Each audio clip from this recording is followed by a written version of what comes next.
আসসালামু আলাইকুম। এইটা দেখুন আমার ছাদ বাগানের পুরনো একটা বেগুন গাছ। গাছটির বয়স হয়েছে 1 বছর, গত বছর লাগিয়েছিলাম।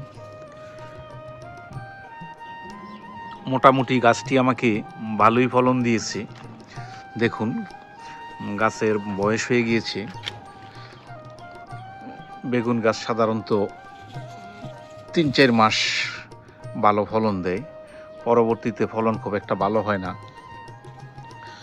কিন্তু তারপরও দেখেন আমি গাছটা রাখবো কি কাটবো এগুলি নিয়ে ভেবেচিন্তে পরে গাছটা রেখে দিয়েছিলাম।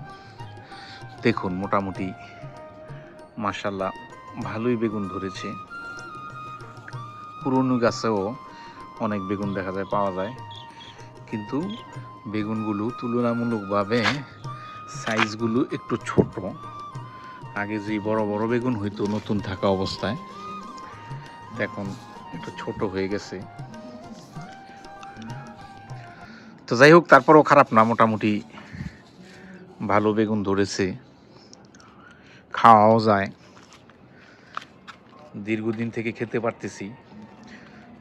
এই সাইডটা যদি একটু দেখাই, যে এদিকেও কিছু বেগুন আছে।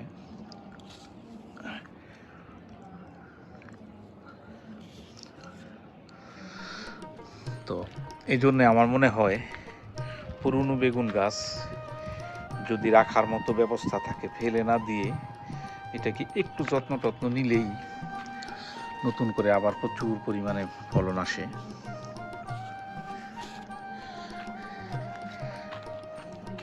কি যত্ন নিতে হবে, কি করতে হবে, সেই কাজটি আমি করব, এখন আপনাদেরকে দেখাবো।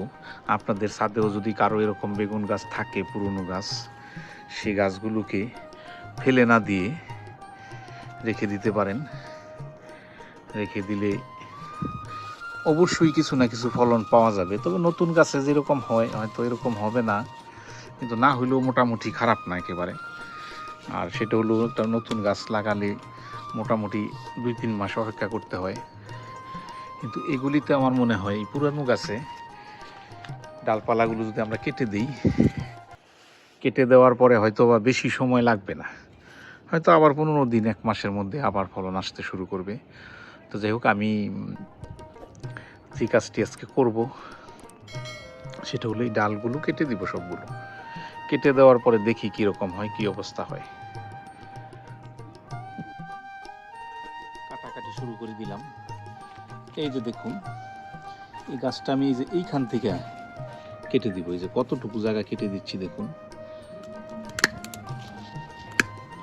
এই যে বেগুন সহ বেগুনগুলো খেয়ে ফেলবো, আর গাছের ডালগুলো কেটে দিচ্ছি। এই যে এটাকে কাটবো এইখান থেকে।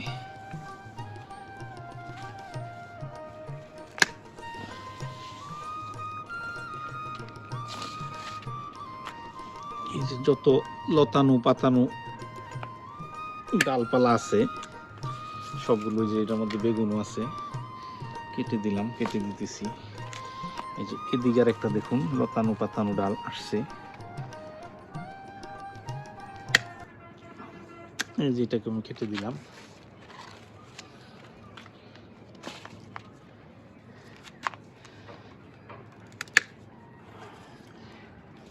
এক এক করে সবগুলো দেখুন কেটে ফেলেছি। রাখবো নাকি না, কেটে দিই, এটাও কেটে দিই। এইটাকে আমি কেটে দিলাম। দেখুন কি অবস্থা করে ফেলেছি। এখন পরবর্তীতে কি যত্ন নেই একটু দেখুন। আমি গাছটার মধ্যে শক্ত পোক্ত একটা খুঁটি দিয়ে দিব, যাতে করে গাছটা বাতাসে লড়াইতে না পারে। ছাদে থাকে তো প্রচুর বাতাস, দেখা যায় বাতাসে গাছটাকে নড়িয়ে ফেলে। এই যে দেখুন গাছের গোড়াটা কীরকম ফাঁকা হয়ে গেছে, যে এটা শুধুমাত্র যে বাতাসে লড়াইতো, এই কারণে গুলি খোঁচা একটু আলগা করে দিই। দেখুন গোড়াটা একটু উঁচা করে দিচ্ছি আমি। এই যে গোড়াটায় মাটি দিয়ে দিচ্ছি, যেহেতু গোড়াটাকে নড়বড়ে করে ফেলেছি। এই যে দেখুন পরবর্তীতে মাটির সাথে গোবর মিক্স করে রেখেছিলাম, বাস গোড়া এগুলো কিছু আমি দিয়ে দিছি। গাছটা দেখুন আবার সুন্দর সতেজ হয়ে উঠবে। আশা করি ভালো ফলনও আসবে। তো যাই হোক, পরবর্তীতে আবার ভিডিও করব, দেখি গাছটা কেমন হয় আর কতগুলো বেগুন পেয়েছি এটাও আপনাদেরকে একটু দেখাই। দেখুন মোটামুটি কতগুলো বেগুন পেয়েছি, বিষমুক্ত, রাসায়নিক সার মুক্ত নিজের বাগানের বেগুন। তো মোটামুটি অনেকগুলো করে খেতে পেরেছি। আপনারাও যদি এইভাবে নিজের হাতে লাগানো গাছের বেগুন নিজে ছিঁড়ে বিষমুক্ত রাসায়নিক সার মুক্ত বেগুন খেতে চান, নিজেদের বাগানে 2-1টা গাছ লাগাতেই পারেন। তো সবাই ভালো থাকবেন, নিরাপদ ফল ফসল খাবেন। আল্লাহ হাফেজ।